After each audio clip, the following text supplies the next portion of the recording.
as a young boy, as a young man, I was clearly interested in visual things, and it was not cool as a guy to do that. And when I got to school, it was art and architecture.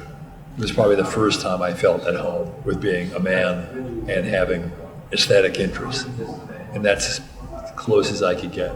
And then after that, it was just a continuous, expanded interest. So your work and the world you have been constructing with your very distinctive and iconic buildings is a whole kind of culture of architecture making, which is quite interesting.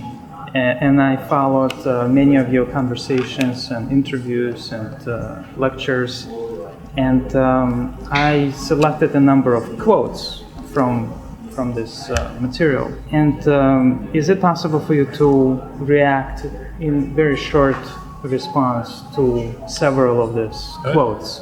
Because if you could elaborate just a little more what they mean. So the first one, you said, "I love architecture that starts with impossibilities." I'm interested in the complexity which architecture is embedded in, meaning the world it inhabits. And the differences in architecture are going to have to do with the nature of the questions you pose.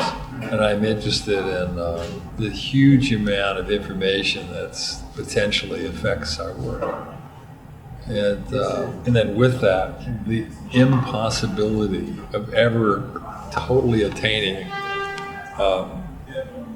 you can never master architecture. It's unattainable.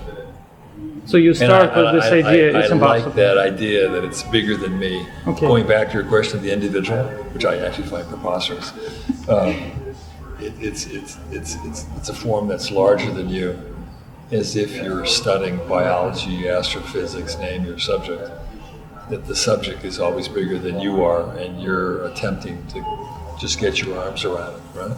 I want to ask you, how important for you was Frank Gehry's house, which he transformed for his family in 1978 in Santa Monica? This was the year that you graduated from Harvard, right? 78.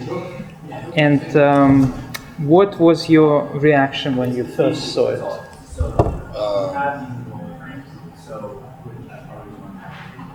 Did you see it immediately? Got off the plane from Boston, probably went over there, it was not quite finished the next day. Huge sigh of relief and a breath of fresh air after being in Boston for a year, which I find just immensely constipated and not kind of open to the kind of ideas I was used to in Los Angeles that I took for granted at this point as a young man in LA. Maybe not particularly interested in the specifics, but completely enamored with the ambition and with the... So it influenced you? Influenced me, not in a literal way like language, but not even influenced me. It excited you? What I'm trying to say,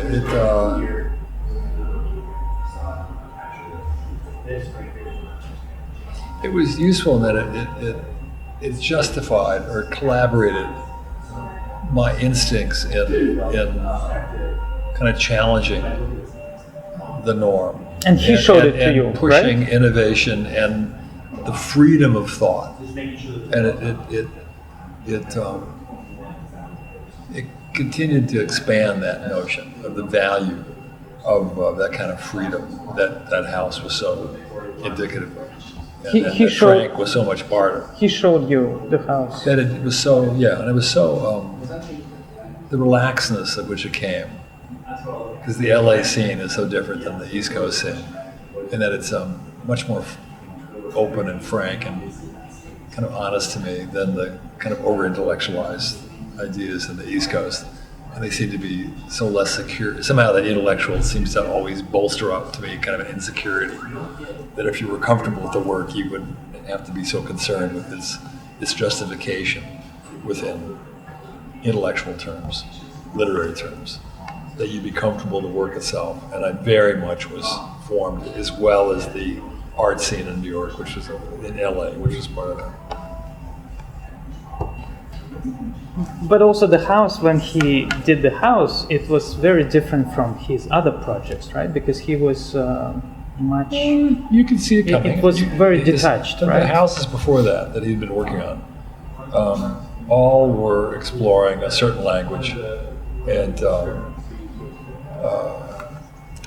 it was clearly coming from outside of architecture. I think the diversity is right now as it is at its greatest point. And that's probably what irritates so many critics. And that's why there is such an attack on individuality, on individual voices, on artistry in architecture. Because, it just got to a point where, it's kind of going out of control. Because how many different types of architecture do you need? Mm-hmm. And that's absolutely natural, I guess, for some critics, because there was a time when modernism became kind of closed system. But I think, and in the 60s there was an attack against that. That's the position I've come to believe. That finally you realize there's a kind of limitation on the formal. When I'm coming back from Shenzhen or Dubai or one of these places, I look around. Once I spent the whole morning photographing the tops of towers, and I wrote a little note: is there anything left, or do you really care? Do we need another shape on the top of the tower? Just not an interesting product. And what it asks is to relocate the project. I'm doing my own house right now, and it has to have a look.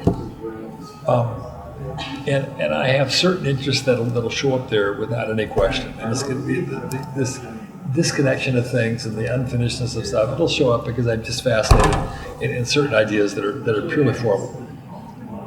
The house is going to be about a series of human events and an attitude about building in landscape that I'm interested in.